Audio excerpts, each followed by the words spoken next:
So അപ്പോൾ നമ്മുടെ നാലാമത്തെ ചോദ്യം, if delta is the value of the determinant. Determinants എന്ന് പറയുന്ന ചാപ്റ്ററിനകത്തെ ചോദ്യമാണ്.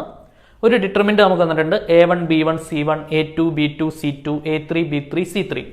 Then what is the value of the following determinant? Determinant P A1 B1 Q C1 P A2 B2 Q C2 P A3 B3 Q C3 P not is equal to 0 or 1 Q not is equal to 0 or 1. Option A P delta, option B Q delta, option C P plus Q into delta, option D P Q delta. So question clear ആയിട്ട് നമ്മളൊന്ന് വായിച്ചു.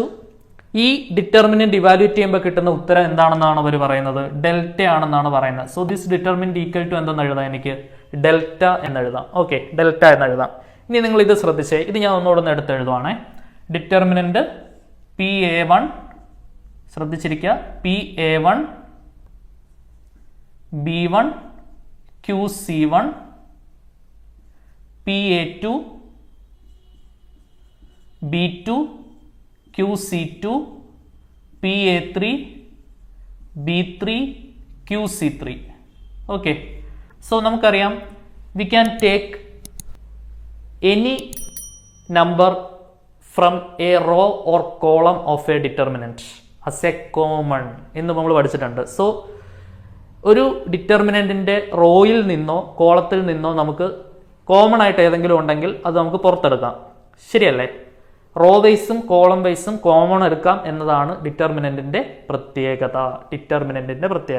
Okay, ഒരു മെട്രിക്സിൽ നിന്നും ഒരു common എടുക്കണമെന്നുണ്ടെങ്കിൽ എല്ലാ ടേംസിൽ നിന്നും നമുക്ക് ഒരുമിച്ച് എടുക്കാൻ പറ്റുള്ളൂ. പക്ഷേ ഡിറ്റർമിനൻറ്റിൻ്റെ പ്രത്യേകത റോ വൈസും കോളം വൈസും നമുക്ക് എന്ത് ചെയ്യാൻ പറ്റും? കോമൺ എടുക്കാൻ പറ്റും. പ്രോപ്പർട്ടീസ് ഓഫ് ഡിറ്റർമിനൻസിനകത്ത് നിങ്ങൾ 3-4 പ്രോപ്പർട്ടീസ് പഠിക്കുന്നില്ലേ?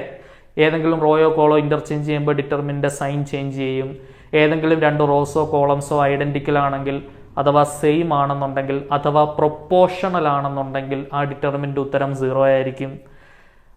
റോ വൈസും കോളം വൈസും ഡിറ്റർമിനന്റിൽ നമുക്ക് കോമൺ എടുക്കാൻ പറ്റും. ഇങ്ങനെ ഒരുപാട് പ്രോപ്പർട്ടീസ് ഓഫ് ഡിറ്റർമിനൻസ് പഠിക്കുന്നുണ്ട്. സോ അതനുസരിച്ച് ഫസ്റ്റ് കോളത്തിൽ നിന്നും C1ൽ നിന്നും എനിക്ക് എന്ത് പുറത്തെടുക്കാം? P കോമൺ ആയിട്ട് പുറത്തെടുക്കാം. ശരിയല്ലേ?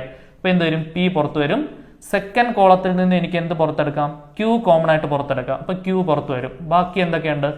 A1 B1 C1 A2 B2 C2 A3 B3 C3. So this is equal to PQ into ഇതെന്താ സംഭവം? Determinant A1 B1 C1 A2 B2 C2 A3 B3 C3 എന്ന് പറയുന്നത് എന്താണ്? Delta. Okay, so PQ into എന്ത് കിട്ടും? Delta. So the answer is PQ delta. Option D PQ ഡെൽറ്റയാണ് നമ്മുടെ ഉത്തരം. ഇതിങ്ങനെ എഴുതിപ്പോലും നോക്കേണ്ട ആവശ്യമില്ല. ഒറ്റ നോട്ടത്തിൽ നമുക്ക് ഇവിടെ നോക്കി ആൻസർ പറയാം. P പുറത്തു വന്നു, Q പുറത്തു വന്നു, ബാക്കിയുള്ള ഡിറ്റർമിനന്റ് ആണ് ഡെൽറ്റ. സോ PQ ഡെൽറ്റയാണ് ഫൈനൽ ഉത്തരം. ഒന്നും ചെയ്ത് നോക്കേണ്ട, ഒന്നും എഴുതേണ്ട ആവശ്യമില്ല. ഓക്കെ.